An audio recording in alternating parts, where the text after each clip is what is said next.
This lesson we want to solve systems of linear equations using the substitution method. There are at least 4 methods for solving a system of linear equations: graphing, substitution, linear combinations or addition, subtraction, and matrices. This lesson will focus on the substitution method. Our strategy will be to solve for x or y in one equation, then substitute its value into the other equation. As a first example, x minus 2y equals 11, 2x minus 3y equals 18. Notice there is a coefficient or number in front of the letter of 1. This is one of the ones that make it easier. So let's put a 1 there. So we have 1x minus 2y equals 11. Let's solve this equation for x. Let's eliminate the y by adding 2y to both sides of the equation. So now on the left-hand side we have x by itself, 2y plus 11. Let's continue by using the second equation. 2 times our x value minus 3y equals 18. Let's now replace x with 2y plus 11. Notice this equation only has y's. The x's have been eliminated. Let's use the distributive property to get rid of the parentheses. 2 times 2y is 4y. 2 times 11 is 22.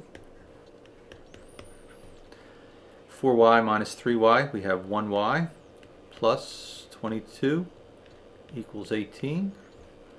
Let's subtract 22 from both sides of the equations, so we have y equals negative 4. Now, one of the beauties of this method is we have y equal negative 4. We've already solved for x, so let's replace y with negative 4, we just found. 2 times negative 4 is negative 8 plus 11 equals 3. So x equals 3, so we have 3, negative 4 is the point where these two lines meet. Because we have one point, we say this system is consistent. The two lines meet in one point. Let's look at a second system. Notice that there's no 1's in any of these places in front of the letters. This makes it a little more challenging. Let's take the first equation, 3x minus 4y equals 2.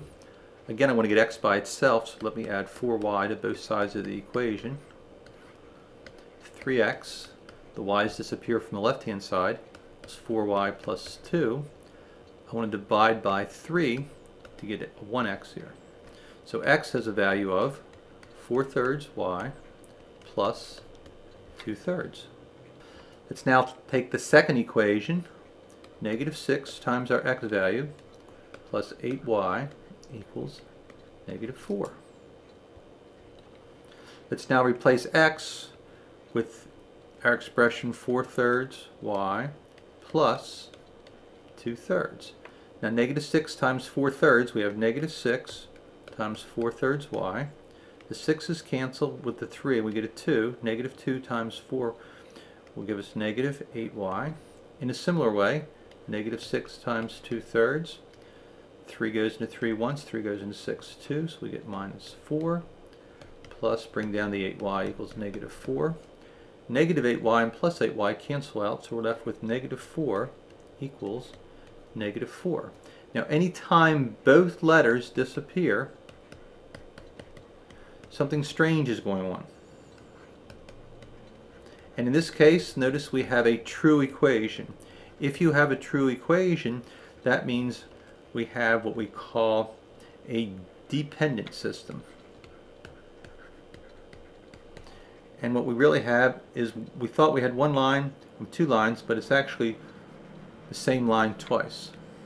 And if we graph it, the two lines would be on top of each other. Let's consider a third example, 5x plus 15y equals 10, x equal negative 3y plus 1. Notice x is already solved for in the second equation, which will make our work easier here. So we take the first equation, 5 times our x value plus 15 times y equals 10. Let's replace our x value with negative 3y plus 1. Let's use the distributive property. Negative 15y plus 5 equals 15y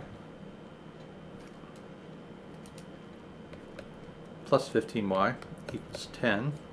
15y and negative 15y cancel, so we have 5 equals 10. Now notice once again that both letters have in fact disappeared. So something strange is going on if both letters disappear. This, however, gives us a false equation. And when we have a false equation, we say our system is inconsistent. As a matter of fact, the two lines are going to be parallel and they meet nowhere. There are no solutions to this system of equations.